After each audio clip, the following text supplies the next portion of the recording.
Baik, selamat sore. Perkenalkan nama saya Oleh Berterima kasih Ham, berkuliah S1 Informatika dengan NIM 1117508. Di sini saya akan menjelaskan terkait dengan praktikum Dynamic Memory Allocation pada week yang ke-11. Eh, kita akan mulai dari code yang pertama. Di sini kode yang pertama itu adalah latihan satu, di mana program ini adalah sebuah fondasi dari semua yang akan dipelajari dari praktikum ini. Kita akan lihat perbedaan antara alokasi statis yang biasa kita pakai dan alokasi dinamis menggunakan Matlock. Nah, ini adalah code dari eh, latihan satu.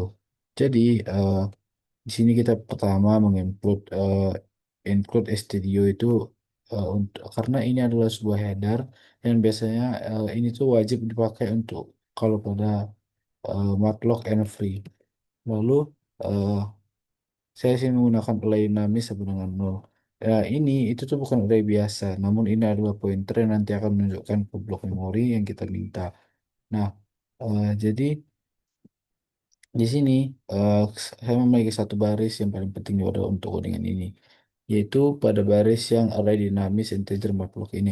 Karena di sini inilah adalah inti dari codingan Proleten satu ini. Karena di sini matlock itu meminta memori ke sistem operasi sebesar jumlah data dan itu dikali ukuran satu integer. Kenapa kita menggunakan size of ini? Karena ini digunakan supaya program kita ini aman di semua platform karena ukuran ini bisa berbeda-beda dan tergantung sistem. Nah, jadi eh, nanti setelah menggunakan marklock, di sini kita cek dulu apakah hasilnya nol. Ada jadi kalau misalnya dia nol itu nanti memori akan dialokasikan dan mungkin RAM ini penuh, namanya validasi dan ini wajib dilakukan. Nah, pada baris terakhir eh, kita suruh set pointer itu ke nol. Jadi setelah di free, integer ini mencegah dalging pointer, yaitu pointer yang masih muncul ke alamat pointer yang sudah dibebaskan dan bisa menyebabkan bug berbahaya. Jadi kesimpulan dari latihan satu ini adalah matlock ini digunakan untuk mengalokasikan memori di head up saat root runtime dan selalu validasi saat matlock sebelum menggunakan. Lalu kita masuk ke latihan 2. Ini adalah program yang kita disuruh untuk ngebahas situasi yang sering terjadi karena kita udah pesan memori, tapi ternyata kurang. Solusi adalah real lock. Jadi fungsi untuk resize memori yang sudah ada. Nah, jadi penjelasan dari code-nya ini, eh, jadi yang paling penting dari code ini adalah bagian ini, R integer real lock. Nah, karena di sini real lock itu menerima dua argumen, yaitu pointer lama dan ukuran baru diinginkan. Sistem nantinya akan mencoba memperbesar blok memori yang ada. Kalau tidak bisa diperbaiki di tempat yang sama, sistem akan mencari alokasi baru, salin data lama ke sana dan bebaskan lokasi lama secara otomatis. Yang keren dari relog ini adalah data lama, yaitu nol array 0 sama dengan 10. Itu terdapat pada ini. Hmm. Jadi, itu nanti akan tetap terjaga setelah relog berhasil dan kita bisa langsung lanjut isi untuk array 2 dan array 3. Jadi kesimpulan dari sini adalah relog itu digunakan untuk memperbesar atau memperkecil blok memori yang sudah dialokasikan. Lalu kita masuk pada latihan ketiga. Jadi ini adalah program yang lebih kompleks daripada latihan satu dan latihan dua tadinya. Di mana kita akan membuat array dua dimensi atau matriks secara dinamis. Kalau sebelumnya kita matlock satu kali, sekarang kita matlock beberapa lapis atau dua tahap.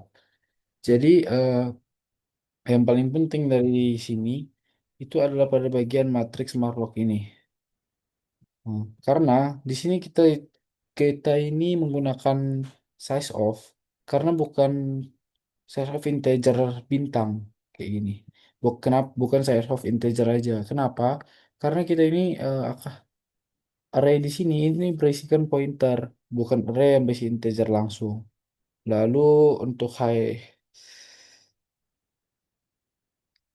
yang kedua, nah, jadi kesimpulan dari sini ini tuh array dinamis ini membutuhkan lokasi berlapis-lapis satu baris dulu lalu kolom. Dan integer tadi itu adalah pointer ke pointer untuk array dua dinamis. Lalu untuk code yang selanjutnya itu adalah tugas satu. Jadi code ini tuh adalah eh, code yang telah dikombinasikan menggunakan dua konsep sekaligus, yaitu struct and dari materi sebelumnya dan dinamis memory allocation dari materi hari ini. Jadi yang paling penting pada codingan ini yaitu adalah pada ini barang inventaris sama barang T-matlock. Karena di sini matlock itu sebesar N dan dikali size atau barang T. Jadi kalau user input 3 kita dapat 3 slot struct yang berkesinambungan di memori. Ini itu disebut array of structure dinamis. Untuk input nama kita pakai fgets bukan scanf karena nama bisa mengandung spasi. Masalahnya fgets itu ikut membaca karakter new line di akhir, makanya kita perlu eh yang namanya ini inventaris sama barang scan H. Karena S ini strcrpn ini itu mencari posisi karakter new line, lalu kita ganti dengan null terminator sehingga string jadi bersih. Dan kesimpulannya di sini adalah makhluk itu bisa digunakan untuk array of struct, bukan hanya array tipe dasar.